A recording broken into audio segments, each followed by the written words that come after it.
ठीक है। अब बात साहब ये फरमा दीजिएगा कि जो बाजवा साहब के हवाले से अगेन ये जो कन्फेशंस आ रही है ऑफ अ फॉर्मर जनरल, क्योंकि जाहिर है जब फॉर्मर हो जाते हैं तो उनको सब कुछ याद भी आ जाता है, लेकिन 2017 में जो आपने बात छेड़ी थी कि ये रेकन्सिलिएशन वाला मामला शायद फिर वो 2021 में मटीरियलाइज हुआ लंदन में, ये क्या दुरुस्त है कि बाजवा साहब मिले थे नवाज शरीफ साहब से और ये फिर पूरा एक प्लान बना, बिल्कुल आईनी तरीके से हटाया गया इमरान खान साहब को, लेकिन कहीं ना कहीं उनकी सपोर्ट हासिल थी नून लीग को?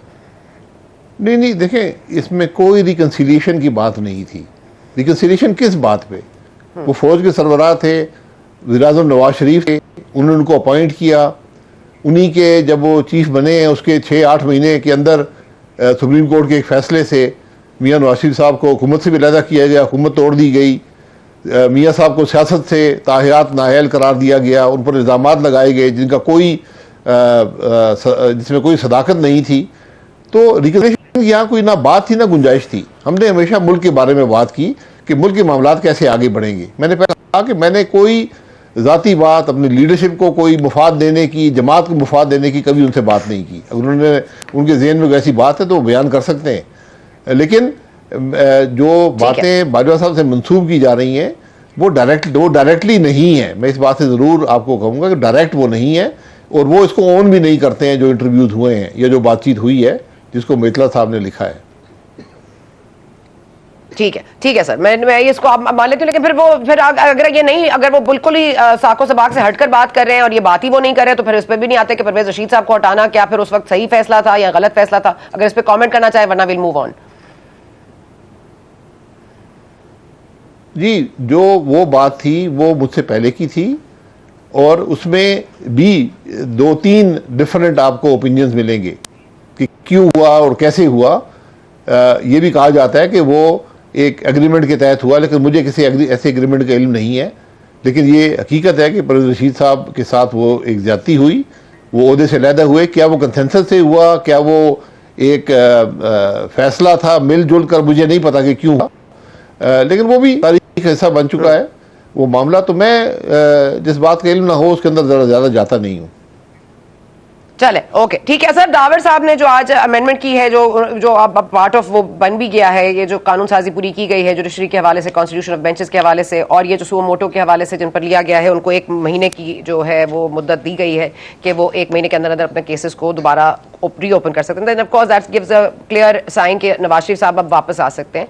तो नवाज शरीफ साहब अगर आएंगे और ये केस दोबारा से ओपन होता है तो फिर आप कोई स्पेशल बेंच की दरख्वास्त करेंगे, या कम से कम इतना कहेंगे ये कम से कम इसका हिस्सा ना हो, या आपको लगता है कि कोई भी सुनेगा इट विल बी फाइन?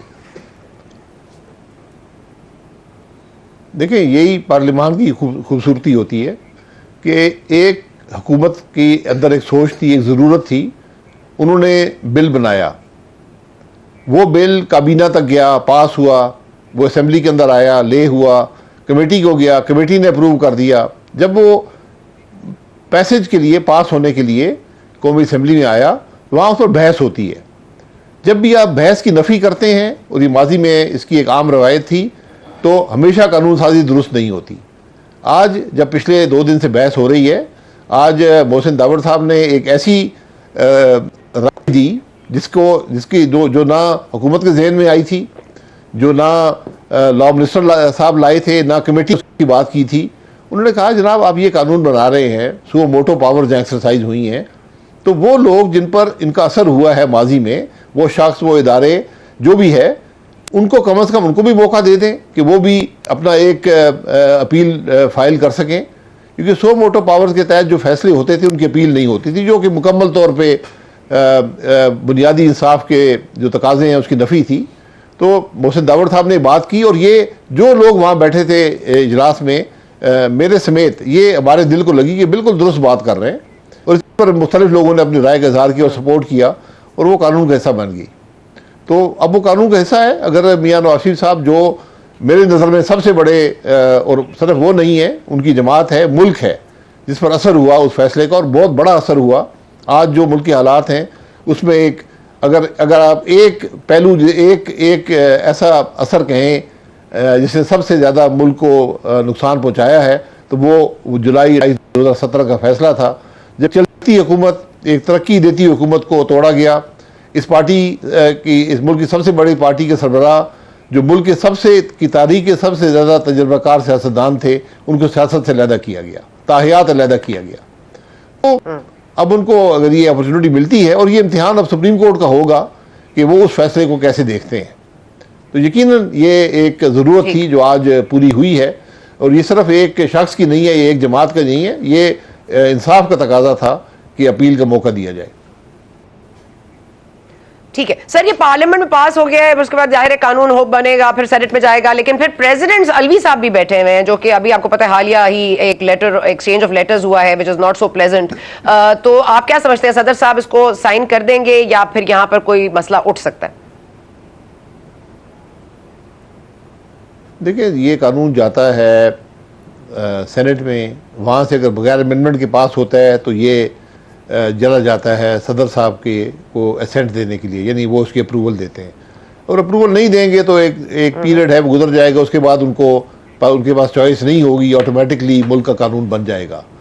लेकिन और ये अलवी साहब ने किस्मती से ये काम किया है इससे पहले, मुझे उम्मीद है कि इस दफ़ा नहीं करेंगे, क्योंकि ये ऐसा बिल है जिस पर कोई शख्स भी तनकीद आज तक नहीं कर सका। हम सब इसके बारे में बहस बड़ी करते हैं, लेकिन यकीन करें मुझे कोई शख्स नहीं मिला जो ये कह सके कि इस कानून में ये खराबी है।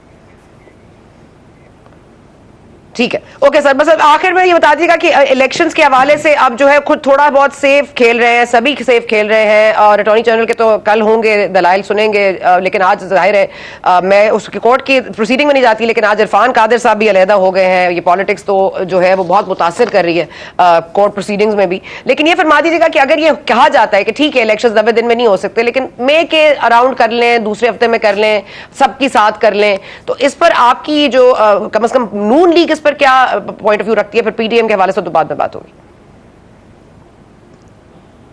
देखिए, मेरे point of view, Noon league के पॉइंट ऑफ व्यू, पीडीएम के पॉइंट ऑफ व्यू, हुकूमत के पॉइंट ऑफ व्यू, आपके पॉइंट ऑफ व्यू, कोई फर्क नहीं पड़ता। ये आइन और जिस इदारे को ये जिम्मेदारी दी गई है आइनी तौर पर इलेक्शन करवाने की, ये उसका फैसला है जिसको इलेक्शन कमीशन कहते हैं। तो जो फैसला वो करेंगे वही उसके मुताबिक ही इलेक्शन होगा, क्योंकि जिम्मेदारी आइनी उनकी है। अगर उस फैसले को चैलेंज किया जाता है अदालत में, तो फिर अदालत उसको देखेगी कि क्या उनकी जुरिस्डिक्शन बनती है, किस हद तक बनती है, और वो क्या कर सकते हैं। तो ये आज मामला है। उन्होंने फैसला तो दे दिया था, तारीख दे दी थी सर, एक तरह से फैसला तो आ गया था इलेक्शन कमीशन का।